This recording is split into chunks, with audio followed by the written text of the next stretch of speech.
dịp nhị tô mây nhị bơi biong ngã cái siêu nhị công chút lời mô tên ngày tiêm tiêm xio nhị hồi ngày mùi pu mu chip liu chút lời che chim bụi nhị tiêm treo ngày lời buồn khói nhìn ha ngày tí phun min ngày tan xa ly nhị sông hơi ngã cài sim chỉ dịt lin ngã sim an trên khiêu nhị còn chút lời treo bụi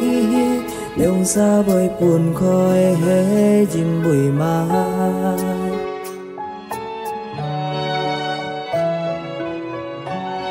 hay kín sông mới tem tem lấy sông to nhì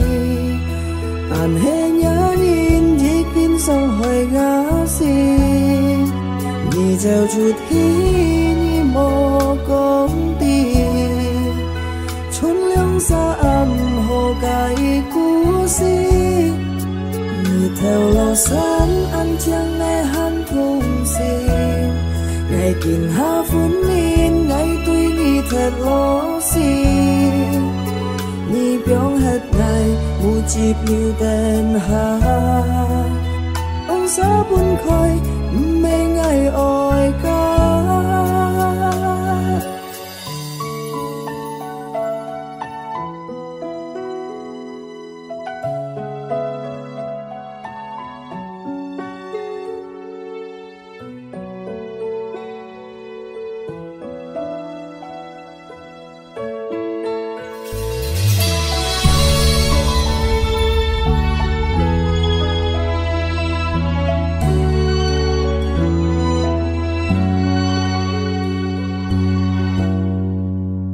in ha ngày tí phun min ngày tan xa ly nhị sông hơi ngã cài sim chỉ dịt lin ngã sim an trên khiêu nhị còn chút lời treo bụi liêu xa bơi buồn khói hé chim bụi mai ngày kín sông mới tiêm tiêm lên sông to ni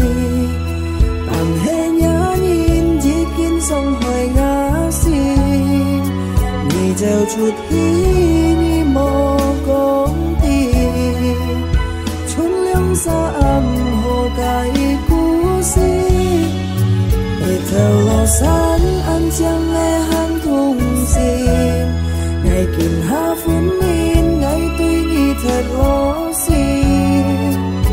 nhị biong hết ngày mu chip liu tên ha ông xã buồn khói mê ngày oi ca ngày kín sông mới tem tem lấy sông to nhì tàn hé nhớ nhìn chỉ kín sông hồi ngã xin nhì gieo chút hí nhì mò công tiền chốn liêu xa âm hồ cái cú xin nhị theo lo sáng ăn chăng nghe han thùng xin ngày kín ha phun min ngày tuy nhị thật lo xin nhị biong hết ngày mu chip liu tên ha ông xã buồn khói mê ngày oi ca liêu xã buồn khói mê ngày oi ca